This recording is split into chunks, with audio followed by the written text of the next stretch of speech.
جب اللہ تعالیٰ نے آپ کو زندہ آسمانوں پر اٹھا لیا۔ اب یہ جو زندگی آپ کی پہلے گزر چکی ہے، اس میں اللہ نے آپ کو کتاب بھی عطا فرما دی، نبی بھی بنا دیا، اس میں آپ صاحب نصاب نہیں تھے، زکوٰۃ نہیں تھی آپ پر۔ جب تک دنیا میں رہے نماز پڑھتے رہے، زکوٰۃ نہیں تھی، زکوٰۃ نہیں دی، اور دوسرے جو آپ کے ماننے والے لوگ تھے ان کے اوپر جس کے اوپر زکوٰۃ آتی وہ زکوٰۃ ادا کرتے۔ اور جب قرب قیامت حضرت عیسیٰ علیہ السلام دوبارہ تشریف لائیں گے تو اللہ تعالیٰ ان کے مال میں برکت عطا فرما دیں گے، یہ صاحب نصاب ہو جائیں گے۔ اس وقت پھر آپ نماز بھی ادا کریں گے، اس وقت آپ زکوٰۃ بھی ادا کریں گے۔ ما دمت حیا، جب تک میں زندہ رہوں، پھر جب تک زندگی ہوگی اس وقت کریں گے، اور جب آپ کی وفات ہو جائے گی مدینہ طیبہ میں آپ ہوں گے، وہاں پر آپ کا انتقال ہوگا، اور پھر آپ کو روضہ رسول صلی اللہ علیہ وسلم میں دفن کر دیا جائے گا۔ آگے فرمایا وَبَرًّا بِوَالِدَتِي، برًّا کہتے ہیں حسن سلوک، نیکی کرنا۔ بِوَالِدَتِي، عام لوگوں کے لیے جب اللہ تعالیٰ حکم دیتے ہیں تو ماں اور باپ دونوں کے ساتھ حسن سلوک کرنے کا حکم دیتے ہیں، اور یہاں پر حضرت عیسیٰ علیہ السلام چونکہ بغیر باپ کے پیدا ہوئے اور ان کا تعلق صرف ماں کے ساتھ ہے، اس لیے فرمایا وَبَرًّا بِوَالِدَتِي، اللہ نے مجھے حسن سلوک کا حکم دیا بِوَالِدَتِي، اپنی والدہ کے ساتھ۔ وَلَمْ يَجْعَلْنِي، اور نہیں بنایا مجھے جَبَّارًا شَقِيًّا، زبردست، شقیہ، بدبخت۔ اللہ نے مجھے کوئی سخت دل نہیں بنایا، جبار، زبردستی کرنے والا، لوگوں کے اوپر خدا نخواستہ ظلم کرنے والا، ایسا نہیں بنایا اللہ نے، نرم دل اور رحم کرنے والا بنا دیا۔ والسلام علیہ، اور سلامتی ہو مجھ پر، یوم ولدت، جس دن میں پیدا ہوا۔ اب یہ ساری کی ساری صفائیاں حضرت عیسیٰ علیہ السلام کی شان بھی بیان ہو رہی، اور اپنی والدہ کی صفائی بھی بیان ہو رہی، کہ جس والدہ کے اوپر تہمت لگا رہے ہو کہ تو کوئی نجائز بچہ لے کر آ گئی، ایسا معاملہ نہیں ہے۔ والسلام علیہ یوم ولدت، سلامتی ہو مجھ پر جس دن میں پیدا ہوا، اللہ کی طرف سے سلامتی آ رہی۔ وَيَوْمَ أَمُوتُ، اور جس دن میں مروں گا، وَيَوْمَ أُبْعَثُ حَيًّا، اور جس دن میں دوبارہ زندہ کر کے کھڑا کیا جاؤں گا، یہ تینوں دن مجھ پر سلامتی ہو۔ اللہ کے دو نبی ایسے ہیں جن کو اللہ تعالیٰ نے بچپن میں نبوت عطا فرمائی، ان میں ایک کا تذکرہ پیچھے گزر چکا، حضرت یحییٰ علیہ السلام، اور دوسرے نمبر پر ہیں حضرت عیسیٰ علیہ السلام۔ ذالک عیسیٰ ابن مریم، ذالک اس میں اشارہ ہے، ذالک عیسیٰ، یہ ہیں عیسیٰ ابن مریم، مریم کے بیٹے۔ اب اللہ تعالیٰ نے کتنی بالکل واضح بات کر دی کہ جو لوگ یہ عقیدہ رکھ رہے ہیں کہ یہ اللہ کے بیٹے ہیں، اللہ فرما رہے ہیں نہیں، ذالک عیسیٰ، یہ عیسیٰ ہیں ابن مریم، یہ مریم کے بیٹے ہیں، اللہ کے بیٹے نہیں ہیں۔ قول الحق، یہاں پر اصل میں ایک لفظ محذوف ہے، اقول قول الحق، اللہ تعالیٰ فرما رہے ہیں اقول قول الحق، میں کہتا ہوں سچی بات۔ الذی فیہ یمترون، وہ بات جس میں لوگ جھگڑتے ہیں۔ حضرت عیسیٰ علیہ السلام کے دنیا میں آنے کے بعد دو قسم کے لوگ، دو قسم کی ذہنیت رکھنے والے لوگ کھڑے ہو گئے۔ کچھ لوگوں نے آپ کی شان میں اتنی بلندیاں بیان کرنی شروع کر دی کہ آپ کو اٹھا کر اللہ کا بیٹا بنا دیا، یہ عیسائی لوگ ہیں۔ اور کچھ لوگوں نے آپ کی شان اقدس میں اتنی گستاخیاں کرنی شروع کر دی، یہ یہودی لوگ ہیں۔ یہاں تک کہ ان لوگوں نے آپ کے اوپر ناجائز اولاد کی بھی تہمت لگا دی۔ تو اللہ تعالیٰ نے یہاں پر ارشاد فرما دیا کہ قول الحق کی سچی بات ہے، الذی فیہ یمترون، جس میں لوگ جھگڑتے ہیں۔ ما کان للہ ان یتخذ من ولد، نہیں ہے اللہ تعالیٰ ایسا ان یتخذ یہ کہ بنا لے من ولد اولاد، اللہ تعالیٰ ایسا نہیں ہے کہ وہ اولاد بنا لے، اور اللہ تعالیٰ کو اولاد بنانے کی کیا ضرورت؟ سبحانہ، وہ اللہ کی ذات تو پاک ہے اس سے۔ اذا قضا امرا، جب فیصلہ کرتا ہے کسی کام کا، فانما یقول له کن، بس بے شک وہ کہتا ہے اس کو کن، ہو جا، فیکون، وہ ہو جاتی۔ اللہ کی تو اتنی بڑی قدرت کاملہ ہے، اللہ قادر مطلق ہیں، اور پھر اللہ تعالیٰ کے لیے اولاد کیسے ثابت ہو گئی؟ جبکہ اللہ کی قدرت یہ ہے کہ اللہ جب کسی کام کے بارے میں ارادہ کرتے ہیں کہ یہ کرنا ہے تو اس کو کہتے ہیں کن، ہو جا، فیکون، وہ اسی وقت ہو جاتی۔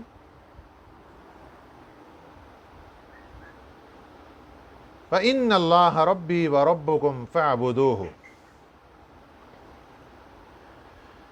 یہاں تک تو اللہ تعالیٰ نے حضرت عیسیٰ علیہ السلام کی بات بیان کی، اور اس کے بعد نبی پاک صلی اللہ علیہ وسلم کو اللہ تعالیٰ فرما رہے ہیں کہ آپ بھی اپنی قوم والوں کو بتائیں کہ وَإِنَّ اللَّهَ رَبِّي وَرَبُّكُمْ، کہ بے شک اللہ میرا بھی رب ہے اور تمہارا بھی رب ہے، فَاعْبُدُوهُ، لہذا اسی کی عبادت کرو۔ هَذَا صِرَاطٌ مستقیم، یہی سیدھا راستہ ہے۔ وہ لوگ جو مشرک تھے، اللہ کی ذات کو چھوڑ کر غیر اللہ کو پوجا کرتے تھے، اللہ ان کو فرما رہے ہیں کہ اپنے نبی کو فرمایا ان کو بتا دو اللہ میرا بھی رب ہے تمہارا بھی رب ہے، لہذا اسی کی عبادت کرو۔ ھذا صراط مستقیم، یہ سیدھا راستہ ہے۔ اب یہ والی آیت مبارکہ نمبر 36 آج ہمیں بھی جھنجھوڑ رہی کہ وہ لوگ جو اللہ کی ذات کے ساتھ کسی چیز میں بھی شرک کرتے ہیں، چاہے سجدے میں اللہ کی ذات کے ساتھ کسی کو شریک کر لیا، چاہے قیام میں شریک کر لیا، چاہے نظر و نیاز میں شریک کر لیا، چاہے منت منوتی میں شریک کر لیا، چاہے بندگی اور عبادت میں شریک کر لیا، اللہ فرماتے ہیں اپنے نبی صلی اللہ علیہ وسلم کو کہ اس امت کو بتا دو وَإِنَّ اللَّهَ رَبِّي وَرَبُّكُمْ، اللہ میرا بھی رب ہے تمہارا بھی رب ہے، فَاعْبُدُوهُ، اسی کی بندگی کرو۔ اللہ کی ذات کے ساتھ کسی اور کو شریک نہیں کرنا، کسی طریقے سے بھی شرکت کی اجازت نہیں۔ ھذا صراط مستقیم، یہ سیدھا راستہ ہے۔ فاختلف الاحزاب من بینہم، فاختلف، پھر اختلاف کیا، الاحزاب، احزاب حزب ان کی جمع ہے، حزب کہتے ہیں گروہ کو، گروہوں نے اختلاف کیا، من بینہم، ان میں سے فرقے بن گئے، گروہ بن گئے، جس طرح حضرت عیسیٰ علیہ السلام کے متعلق بن گئے دو فرقے، بعضوں نے شان اتنی بلند کر دی کہ اللہ کا بیٹا قرار دے دیا، اور بعضوں نے گستاخیاں کر کر کے اپنے آپ کو جہنمی بنا لیا۔ اسی طریقے سے آج کے زمانے میں بھی لوگ فرقے بنے ہوئے ہیں، کوئی قیامت کو ماننے والا، کوئی نہ ماننے والا، کوئی دوبارہ جی کر اٹھنے کو ماننے والا، کوئی نہیں ماننے والا، اللہ کے سامنے حساب و کتاب کو ماننے والا، کوئی نہیں ماننے والا۔ فاختلف الاحزاب، اختلاف کر لیا گروہوں نے، من بینہم، ان میں سے۔ فویل للذین کفروا، فویل، ہلاکت ہے، للذین، ان لوگوں کے لیے، کفروا، جنہوں نے کفر کیا، من مشہد یوم عظیم، من مشہد، جس وقت دیکھیں گے، یوم عظیم، بڑے دن کو۔ ایک یہ دنیا کی ہماری زندگی ہے، اور اس کا پتہ کوئی نہیں کب ختم ہونے والی ہے، اور اس دنیا کی زندگی کے ختم ہونے کے بعد آگے عالم برزخ کی زندگی ہے، ویٹنگ روم۔ آخرت کی زندگی سے پہلے، آخرت میں حساب و کتاب سے پہلے ایک ویٹنگ روم اللہ تعالیٰ نے بنایا جس کو قبر کا نام دیا گیا، اور یہ عالم برزخ ہے، ایک وہ زندگی۔ پھر اللہ تعالیٰ دوبارہ زندہ کریں گے، اور زندہ کر کے حساب و کتاب کے لیے کھڑا کریں گے۔ تو جس دن قیامت کو اللہ تعالیٰ دوبارہ اٹھا کر زندہ کھڑا کریں گے، فویل، ہلاکت ہوگی، للذین کفروا، ان کافروں کے لیے، من مشہد یوم عظیم، جس وقت وہ دیکھیں گے بڑے دن کو۔ وہ دن کتنا بڑا ہوگا؟ 1000 سال کا، 50,000 سال کا ایک دن۔ اور یہ کیسے ہوگا؟ کہ ہر انسان کو اپنے اعمال کے بربوتے پر وہ دن بڑا نظر آئے گا. جس کے اعمال جتنے کمزور ہوں گے اس کو وہ دن اتنا بڑا نظر آئے گا، اور جس کے اعمال درست ہوں گے اس کو وہ دن آسان نظر آئے گا اور مختصر نظر آئے گا، اس کو کوئی پریشانی نہیں ہوگی. اسمع بہم، کیا خوب سنیں گے اس دن. وابصر، اور خوب دیکھیں گے. آج دنیا میں لوگوں کی آنکھیں بند ہیں، آج دنیا میں لوگوں کے کان بند ہیں، دین کی بات سننے کے لیے تیار نہیں، دین کی مجلس میں آنے کے لیے تیار نہیں. اگر بات بتائی جائے کہتے ہیں ہماری سمجھ میں نہیں آتی. کانوں کی کھڑکیاں بند ہیں، آنکھوں پر پردے ہیں. اسمع بہم، قیامت کا دن ہوگا جب اللہ کی عدالت لگی ہوگی. اسمع بہم، کیا خوب سنیں گے اس دن. وابصر، خوب دیکھیں گے. یوم، اس دن. یأتوننا، جس دن آئیں گے ہمارے پاس. لیکن الظالمون اليوم فی ضلال مبین، لیکن ظالم لوگ اس دن کھلی گمراہی میں ہوں گے. وہ تو فیصلہ ہو چکا ہوگا، پھر اتنا سننا اور اتنا دیکھنا اس کا کیا فائدہ ہوگا. وہ تو وقت گزر چکا. دنیا میں وقت ہے، یہ دنیا کی زندگی کا وقت ہے، اپنے آپ کو سنبھالیے. یہاں پر سننا دین کی بات کا یہ فائدہ مند ہے، یہاں پر دیکھنا دینی کام کا اور صراط مستقیم کا یہ فائدہ مند ہے. وَأَنذِرْهُمْ، اللہ اپنے نبی صلی اللہ علیہ وسلم کو فرما رہے وَأَنذِرْهُمْ، اور ڈر سناؤ ان کو. یوم الحسرت، حسرت کے دن کا. حسرت کہتے ہیں افسوس کو، حسرت کہتے ہیں پچھتاوے کو. مراد اس سے قیامت کا دن ہے. وَأَنذِرْهُمْ، اور ڈر سناؤ ان کو. یوم الحسرت، حسرت کے دن کا، پچھتاوے کے دن کا، افسوس کے دن کا. اذ قضی الامر، جب فیصلہ ہو چکے گا الامر کام کا. وہم فی غفلۃ، اور وہ غفلت میں پڑے ہوئے دنیا کی زندگی میں. وہم لا یؤمنون، اور وہ ایمان نہیں لاتے. قیامت کے دن کو یوم الحسرت کیوں کہا گیا؟ اس لیے کہ وہاں پر سبھی لوگ افسوس کریں گے.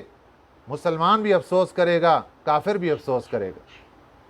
حسرت مسلمان کو بھی ہوگی، پچھتاوا مسلمان کو بھی ہوگا، پچھتاوا کافر کو بھی ہوگا. کافر کو پچھتاوا اس بات پر ہوگا کاش کہ دنیا میں میں ایمان لے آتا، قرآنی تعلیمات پر عمل کرتا، آج میں اس عذاب سے بچ جاتا. مسلمان کو پچھتاوا اس بات پر ہوگا کاش کہ دنیا میں میری کوئی بھی زندگی کی ایک گھڑی بھی غفلت میں نہ گزرتی، ذکر اللہ کے بغیر نہ گزرتی. کیونکہ یہاں پر جو ہم زندگی گزار رہے ہیں، جو ہمارے منٹ گزر رہے ہیں، جو سیکنڈ گزر رہے ہیں، ان کا سودا لگنے والا ہے قیامت کے دن. وہ لمحات، وہ گھڑیاں، وہ منٹ، وہ سیکنڈ جو اللہ کی یاد میں گزر گئے، ان کی بھی بولی لگے گی، ان کی قیمتیں لگیں گی. اور ان کی قیمتوں کے بعد اللہ تعالیٰ وہاں پر جنت کے درجات عطا فرمائیں گے، اور ان کی قیمتوں پر اللہ تعالیٰ جنت کے انعامات عطا فرمائیں گے. اور مسلمان کی کچھ وہ گھڑیاں گزری ہوں گی دنیا میں، وہ لمحات گزرے ہوں گے جو اللہ کی یاد سے غفلت میں گزر گئے. ان کے اوپر وہ افسوس کرے گا کاش کہ میری یہ زندگی بھی، میرے یہ لمحات، میری یہ گھڑیاں بھی اللہ کی یاد میں گزرتی، اللہ کے ذکر میں گزرتی، اور آج جو مجھے درجہ جنت کا نصیب ہوا ہے اس سے بھی اوپر والا درجہ مجھے اللہ تعالیٰ عطا فرما دیتا. اس لیے قیامت کے دن جب اللہ جنتی کو جنت میں لے جائیں گے، جہنمی کو جہنم میں لے جائیں گے، جنت اور جہنم کے درمیان میں ایک اونچی جگہ پر موت کو لا کر ایک جانور مینڈے کی شکل میں کھڑا کیا جائے گا. اور وہ ایسا مقام ہوگا کہ سبھی جنتی اس موقع کو دیکھ رہے ہوں گے، سبھی جہنمی اس موقع کو دیکھ رہے ہوں گے، اور اللہ فرمائیں گے جنتیوں دیکھو یہ کون ہے، جہنمیوں دیکھو یہ کون ہے، سب پہچان جائیں گے یہ موت ہے۔ اللہ فرمائیں گے اس موت کو ذبح کر دیا جائے۔ جنتیوں مبارک، موت کو ذبح کر دیا گیا، اب کسی کے اوپر موت نہیں آئے گی۔ جہنمیوں کو جب پتہ چلے گا کہ اب موت کو بھی ذبح کر دیا گیا، اب ہمیں موت نہیں آئے گی، پھر وہ پریشان ہوں گے اور پھر وہ افسوس کریں گے کہ کاش کہ دنیا کی زندگی میں ہم کو نیک اعمال کر لیتے، آج یہ عذاب سے بچ کر ہم بھی جنت میں جانے والے بن جاتے۔ اِنَّا نَحْنُ نَرِثُ الْأَرْضَ، بے شک ہم وارث ہیں زمین کے، وَمَنْ عَلَيْهَا، اور جو کچھ اس پر ہے، وَإِلَيْنَا يُرْجَعُونَ، اور ہمارے پاس لوٹ کر آنا ہے۔ آخری آیت مبارکہ نمبر 40 میں اللہ نے ایک فیصلہ کن بات کر دی ہے۔